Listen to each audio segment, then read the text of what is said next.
Minimalism is a scarce commodity in sports car terms these days. In fact, the last true exponent of the lightweight sports car was Colin Chapman and his Lotus cars.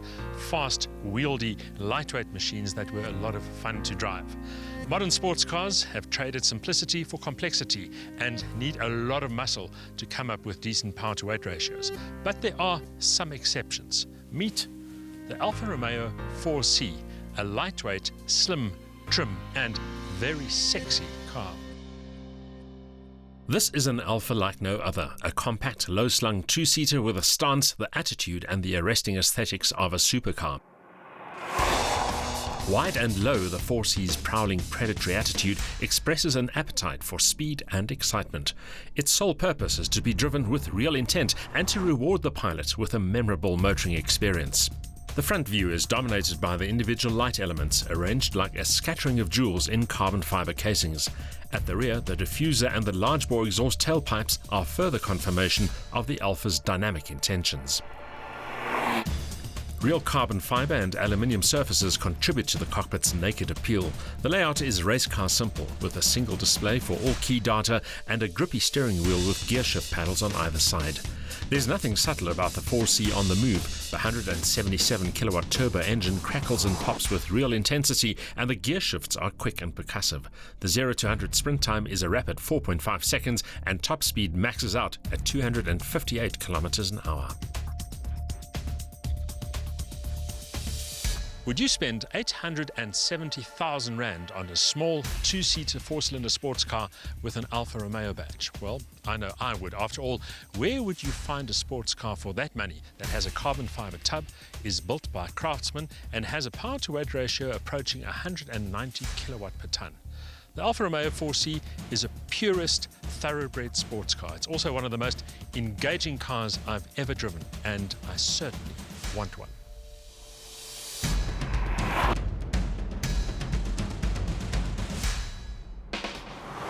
Low mass, ample power and sleek aerodynamics all combine to create a truly memorable driving machine.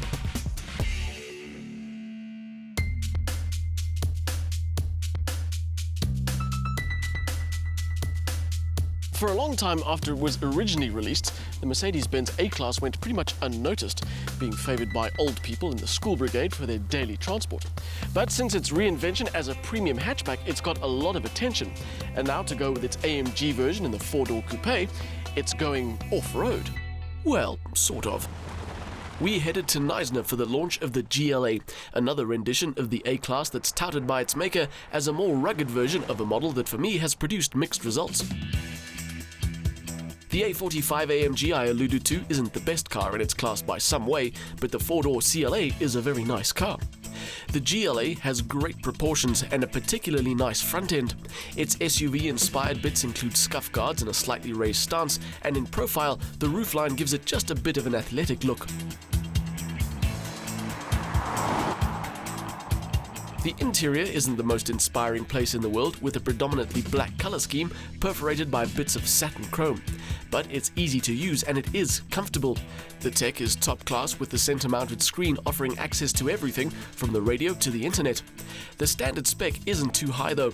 Our test car had manual aircon, with all the really nice bits, sat-nav, panoramic roof, automated tailgate being options.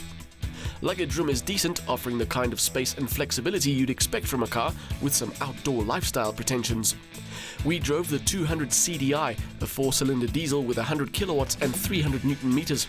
Our test car had very little mileage on it, which perhaps contributed to the distinct impression that spirited driving isn't what this particular GLA is about. But across varying surfaces and on different types of routes, the GLA delivers the kind of confidence-inspiring drive that makes for real fun. It's pretty easy to be skeptical of manufacturers and how they make up new model derivatives as they go along, with their performance SUVs and their four-door coupes, and now Mercedes-Benz with a premium hatchback semi-off-roader with coupe styling ideas. And although that may sound all over the place, the GLA, with its good off-road ability, comfortable everyday drive and good looks, is a very convincing package.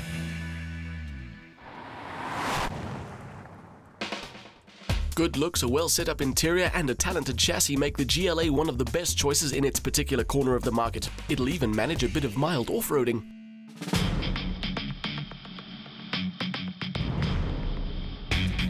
Volkswagen versus Audi, A3 versus Golf. From an image point of view, the Audi should win every time. But this isn't your common or garden Golf, and nor is the A3 any old Audi either. In fact, these two are both premium hatchbacks at the very top of their game. And to make things even more interesting, they share exactly the same mechanical underpinnings. Both these hatchbacks employ Volkswagen's highly regarded MQB chassis, and both make use of all-wheel drive. Given Audi's premium status, the S3 Sportback's high-flyer image comes as no surprise, but the four-door layout softens the usually edgy A3 look. The Golf R's biggest challenge is to differentiate itself from the iconic GTI, with details such as the large-bore exhausts, different wheels, and a more extrovert body kit. It also happens to be substantially quicker than the GTI and about R100,000 more expensive. They may share key components, but the Golf R and the Audi S3 are very different machines.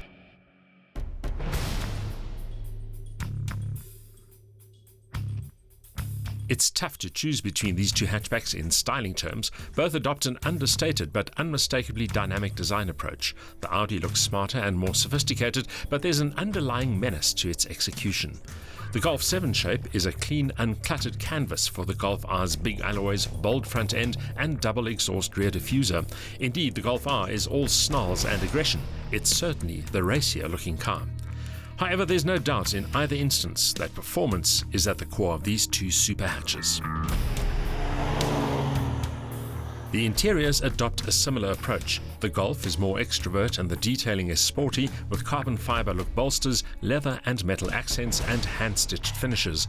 The Audi interior is stylish and elegant, with a clean-cut design that creates an inviting, uncluttered space with a sporty edge.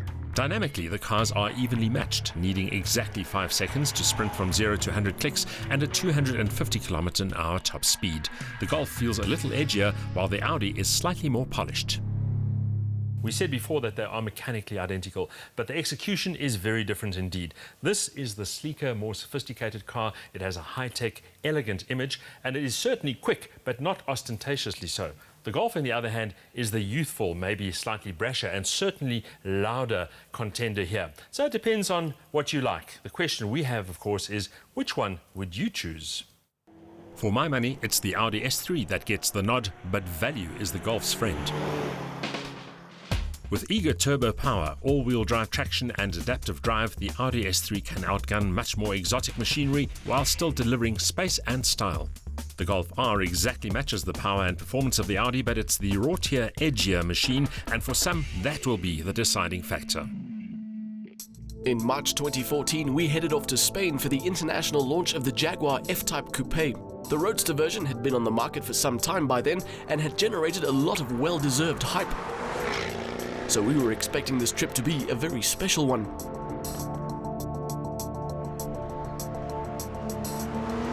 We started in Barcelona and made our way west to the small town of Lleida, taking in a mix of mountain passes and open highway along the way.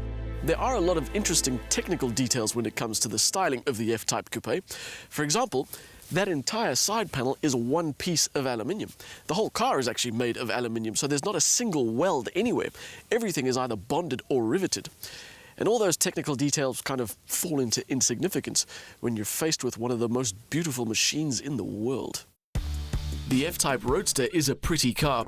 The Coupe is jaw-dropping. It mixes some classic elements from the E-Type with lines that tell you this car is about pure performance, and at the same time it's utterly elegant and just draws you in.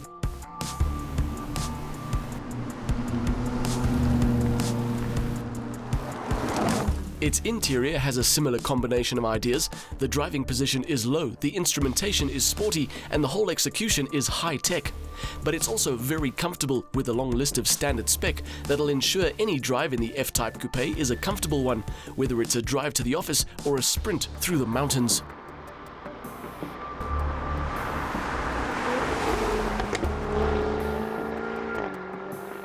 When the world first sampled the Jaguar F-Type convertible, they basically went crazy. That's because it was a package that offered real style and drivability. But I think that was just the appetizer for the main course that is the F-Type Coupe, which is every bit as good looking, but with a more powerful engine option, a fixed roof, and some top-class driving technology. It is quite simply spectacular.